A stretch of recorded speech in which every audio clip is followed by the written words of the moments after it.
ছাগলকাণ্ডে আলোচিত এনবিআর সদস্য মতিউর রহমান, তার স্ত্রী লায়লা কানিজ ও ছেলে আহমেদ তৌফিকুর রহমানের বিদেশ যাত্রায় নিষেধাজ্ঞা দিয়েছে আদালত। এছাড়া তার সম্পদের তথ্য জানতে চেয়ে জাতীয় রাজস্ব বোর্ড, বাংলাদেশ ব্যাংক, ভূমি অফিস, ভূমি রেজিস্ট্রি অফিসে চিঠি দিয়েছে দুর্নীতি দমন কমিশন। এ নিয়ে আরো জানাতে হাইকোর্ট চত্বর থেকে আমাদের সাথে যোগ দিয়েছেন সহকর্মী জাহিদুল বাশার। আমরা দেখেছি এরই মধ্যে কিন্তু অনেক ব্যবস্থা নেওয়া হয়েছে মতিউরের বিরুদ্ধে। এবার স্ত্রী পুত্র সহ বিদেশ যাত্রায় নিষেধাজ্ঞা দেওয়া হলো। আদেশের বাকিটা আপনি বলবেন।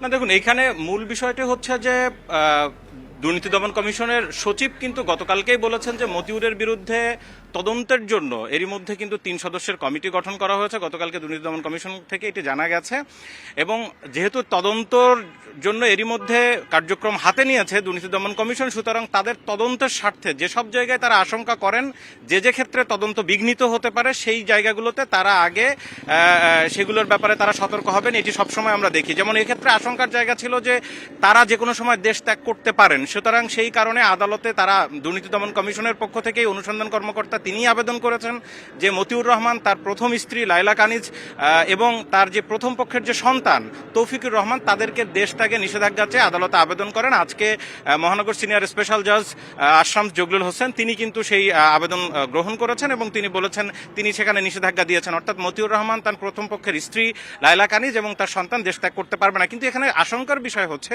এরই মধ্যে বিভিন্ন গণমাধ্যমে খবরে এসছে কিন্তু যে মতিউর রহমান এরই মধ্যে দেশ ছেড়েছেন, তেমন খবরটাও আমরা পাচ্ছি। এখনো সরকারি কোনো পক্ষ থেকে সেটি নিশ্চিত করা হয়নি। আখাউড়া স্থলবন্দর দিয়ে তিনি দেশ ছেড়েছেন বলে তেমন একটা খবর পাওয়া যাচ্ছে এবং বিভিন্ন গণমাধ্যমে এসেছে। আর তার প্রথম পক্ষের স্ত্রী যিনি রায়পুরা যেই উপজেলা চেয়ারম্যান এবং একই সাথে নরসিংদী আওয়ামী লীগের ত্রাণ ও সমাজ কল্যাণ বিষয়ক সম্পাদক, তিনি এখন কোথায় আছেন তারও কোনো হদিস নেই। আর তার প্রথম পক্ষের যেই সন্তান তৌফিকুর রহমান তিনিও দেশের বাইরে আগে থেকে আছেন তেমনটি কিন্তু খবর পাওয়া যাচ্ছে। সুতরাং আজকে আনুষ্ঠানিকভাবে আদালতের একটি নিষেধাজ্ঞা এসেছে, কিন্তু এই লোকগুলো যে এখন কোথায় আছে, নিষেধাজ্ঞা যেহেতু দেওয়াই হলো, তারা দেশে আছে নাকি এরই মধ্যে বেরিয়ে গেছে সেই বিষয়টি নিয়ে কিন্তু ধোঁয়াশা থেকে যাচ্ছে। মতিউর রহমানের ব্যাপারে দেখুন, আজকে আদালতের এই যে অবস্থান, এই অবস্থানে যদি একটু আগে যাই তাহলে এই মতিউর রহমানের যে কতটা ক্ষমতা তার বিস্তৃত ছিল। সম্প্রতি আমরা দেখেছি যে এরই মধ্যে এনবিআর এর সাবেক চেয়ারম্যান তিনি বলেছেন তত্ত্বাবধায়কের সময় শুধু এই মতিউর রহমান তার পদ চট্টগ্রামে তার পদ টিকিয়ে রাখার জন্য তিনি একেবারে সেনাবাহিনী প্রধান থেকে শুরু করে বিভিন্ন জন থেকে তিনি ফোন দিয়েছিলেন। সুতরাং তার ক্ষমতার যে ব্যাপারটি সেটি এখন স্পষ্ট। একই সাথে সম্প্রতি আরও যে বিষয়গুলো জানা যাচ্ছে, তার প্রথম স্ত্রী এবং দ্বিতীয় স্ত্রী, অর্থাৎ যে ছেলেটিকে নিয়ে এত বড় কাণ্ড ঘটে গেল, ছাগল কাণ্ড, যেটি এখন আসলে মতিউর রহমানের ক্ষেত্রে সবচেয়ে পরিচিত শব্দ, যে দুটি শব্দ ছাগল কাণ্ড, সেই ছাগল কাণ্ডের যেই ছেলেটি সেটি হচ্ছে মুশফিকুর রহমান ইফাত। সেই ইফাত হচ্ছে যেটি জানা যাচ্ছে এই মতিউর রহমানের দ্বিতীয় পক্ষের স্ত্রী, অর্থাৎ শাম্মী আহমেদের স্ত্রী। আর আজকে নিষেধাজ্ঞা দেওয়া হয়েছে তার প্রথম পক্ষ অর্থাৎ লায়লা কানিজের বিরুদ্ধে। লায়লা কানিজের বিরুদ্ধে এরই মধ্যে যে অভিযোগগুলো এসেছে, তিনি তার নির্বাচনী হলফনামায় যেই তথ্য উপাত্ত দেখিয়েছেন, অর্থাৎ তিনি যখন রায়পুরা উপজেলা চেয়ারম্যান হিসেবে দাঁড়িয়েছিলেন তখন নির্বাচনী হলফনামায় যা দেখিয়েছেন সেখানে দেখা যাচ্ছে যে তিনি এর আগে একজন কলেজ শিক্ষক ছিলেন, তিতুমির কলেজের সহযোগী অধ্যাপক হিসেবে তিনি অবসরে যাওয়ার পরে যেটি দেখা যাচ্ছে যে তার থেকে এত সম্পদ কিভাবে আসলো সেই বিষয়গুলো কিন্তু এখন উঠে আসছে। এরই মধ্যে বিভিন্ন গণমাধ্যমে এবং স্থানীয়রা যা বলছেন তাতে করে তার যে হিসাব পাওয়া যাচ্ছে, প্রায় 65 বিঘা সম্পত্তির মালিক হচ্ছেন এই মতিউর রহমান এবং তার বেশিরভাগই হচ্ছে তার স্ত্রীর নামে, প্রথম পক্ষের স্ত্রীর নামে। একই সাথে প্রায় 8টি ফ্ল্যাটের তথ্য পাওয়া যাচ্ছে, 3-4টি শিল্প প্রতিষ্ঠানের তথ্য পাওয়া যাচ্ছে, রিসোর্টের তথ্য পাওয়া যাচ্ছে। সুতরাং এই প্রশ্নগুলো এখন দেখা দিয়েছে যে একজন কলেজ শিক্ষিকা যিনি তারপরে উপজেলা নির্বাচন করলেন, এত সম্পদের মালিক তিনি কিভাবে হলেন।